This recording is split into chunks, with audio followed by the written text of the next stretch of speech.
Space Coconut. Okay, today let's talk about Dying Light. Dying Light was recently reworked to make it healthier for survivors that fell under its effects. Originally, the perk required a killer to tunnel the obsession in order for the effect to reliably take place. This often meant that a killer would bring a Mori into the match to initiate the effect as soon as possible, which didn't exactly create a fun environment for the obsession, who was often eliminated immediately. The remaining survivors then suffered a 25% reduction to their actions, most importantly gen progression, in addition to losing a teammate altogether, which can often spell doom for the survivor just on its own. However, that doom would cause survivors to go into stealth mode and end up dragging the match out to absurd lengths. Because of these issues, it was recently changed. But before I get into this, YouTube hasn't been promoting my videos like it used to. If you like content like this, be sure to like, comment, subscribe, and hit the bell icon to tell YouTube that you'd like to see these types of videos. It goes a long way to helping the channel grow so I can do this full time. The new and improved Dying Light says, you become obsessed with one survivor. Your obsession gains a 33% action speed bonus to unhooking and healing other survivors. Each time you hook a survivor other than the obsession, if the obsession is alive, gain a token. If the obsession is alive, all survivors who are not the obsession get a 3% penalty to repair, healing, and sabotage speeds for each token. The killer can only be obsessed with one survivor at a time. Unfortunately, like many other questionable perks, Dying Light applies a debuff to survivors in order to hinder their progress in their primary objective. Because of this and its stackability with Thanatophobia and other generator-inhibiting things in the game, its implementation means a longer time staring at the generator progress bar for survivors, certainly the most exciting part of Dead by Daylight. The Hillbilly, Freddy, and Huntress all have add-ons that will hinder generator progress. Billy and Huntress's add-ons both have a note saying they will not stack, but I'm not sure if this means they won't stack with another of that killer's add-ons, or they won't stack at all with any other similar effects like multiple instances of the Mangled status effect. Regardless, gaining a token on hook is more of a problem than it sounds. Problem number 1. Dying Light encourages tunneling and rewards you for getting hit by DS. Yeah, I know, weird, right? In order to efficiently gain tokens, it's a good choice to tunnel the survivor off of the hook. I hear you say, but what about DS?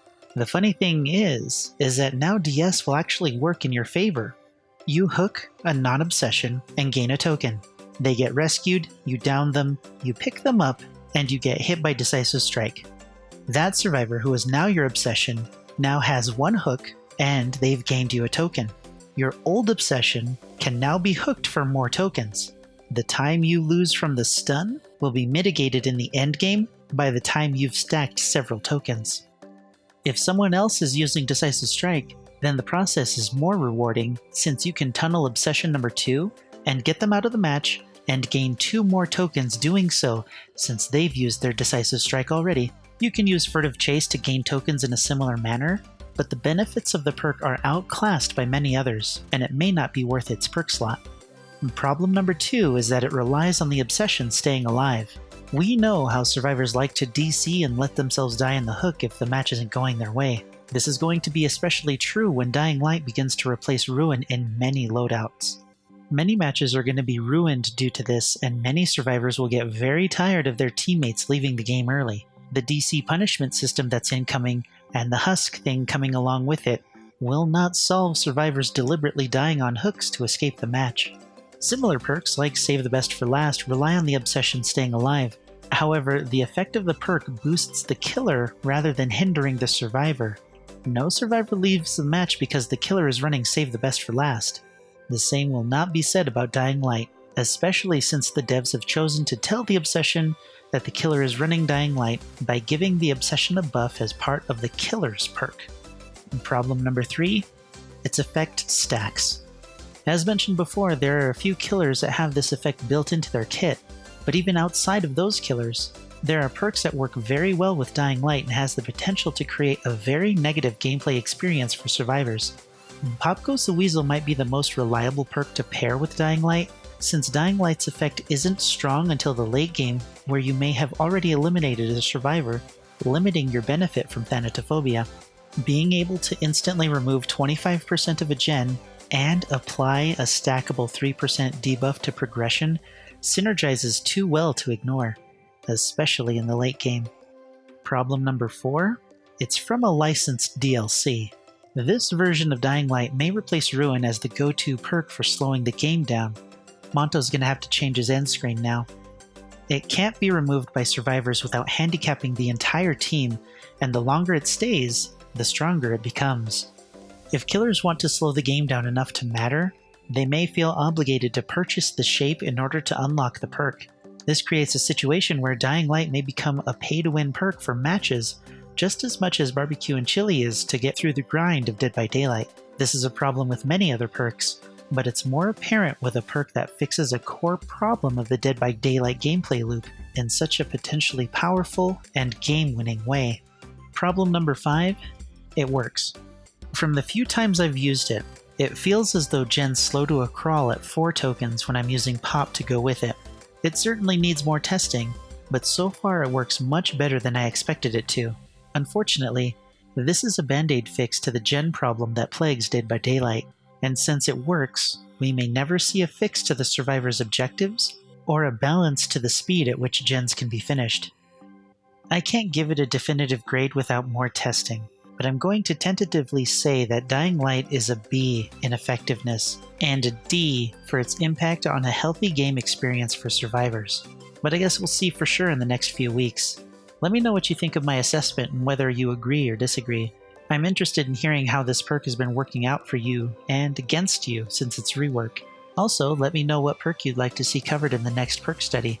We have a lot we can go over since so much has changed and the format opens up even good perks to be studied and graded.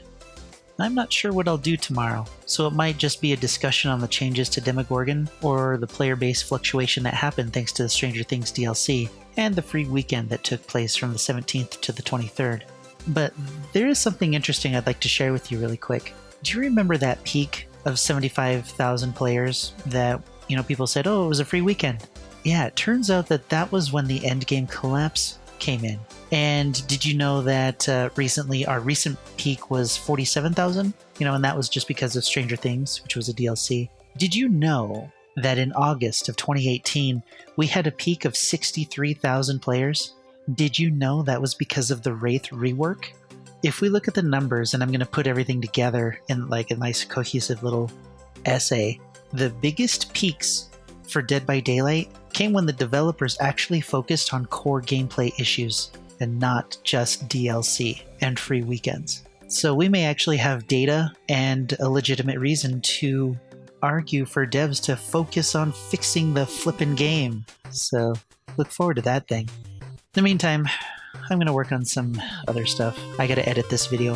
I have work early in the morning, so this is going to get edited, put together, kind of dirty, quick and dirty, kind of rough, and it'll go up and it'll be ready for tomorrow, and then we'll see what happens from there. I appreciate you guys. I'll see you in the fog.